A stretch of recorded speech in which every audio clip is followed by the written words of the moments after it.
Today we are here for the Police SACCO delegate training. Actually, this is the second cohort because the first cohort was trained last week. It is important as part of cooperative principles that member education. Delegates represent the interests of the members, and as such, it's a tradition within the Police SACCO to ensure that every January members are taken through the principles of cooperatives.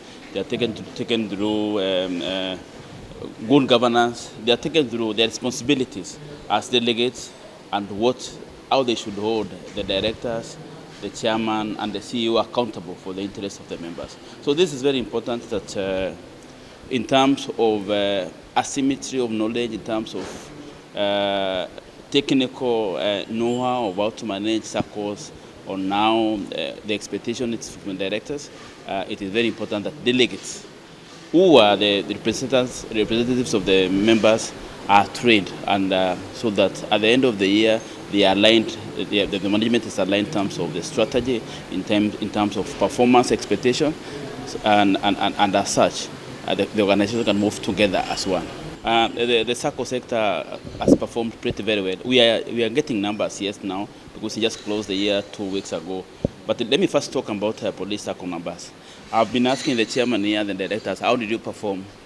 They are telling me that we're expecting a growth of around of asset base of around almost 10 billion. And I think that will be the highest growth of any sector in this country. In fact, in Africa, that should put the asset base in the region of 65, 66, maybe 67. Again, we are waiting for the numbers to be cleaned up, and that's very good growth.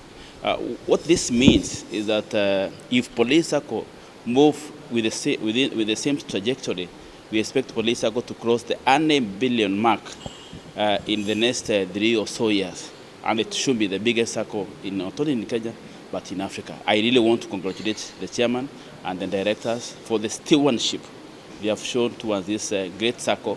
Police SACCO play a big role, not just in terms matters socio-economic development of their members, but in matters national security. Because before this, the Police SACCO is able to sort out the police payroll every month before the end of the month. And as such, we do not have issues of delaying salaries and everything. And in matters corporate social responsibility, again, Police SACCO lead. I can tell you, in Green 10, in the current admission, the Police SACCO is paying school fees to over 60 children whose parents are deceased, and they were members of the Police SACCO. When you are driving along expressway, when you turn left, as we say, you see the police stadium. The police stadium there, we can see the police are leading us towards Singapore, because when you go to Otomishi Academy, you look at the schools they are supporting from their corporate social responsibility, Kitty, it's really, they're doing some magnificent job. The chairman is telling me in the course of January, February, we are going to Embakasi to open police dias, to inspect the police dias where the current students who are in the college are going to graduate, and we really want to encourage them. What we see, there's a good relationship, a correlation between corporate social responsibility and the growth of the society, because when members trust that you are being driven by their best interest, they save more. The Police SACCO has the best. They really recognize their top savers.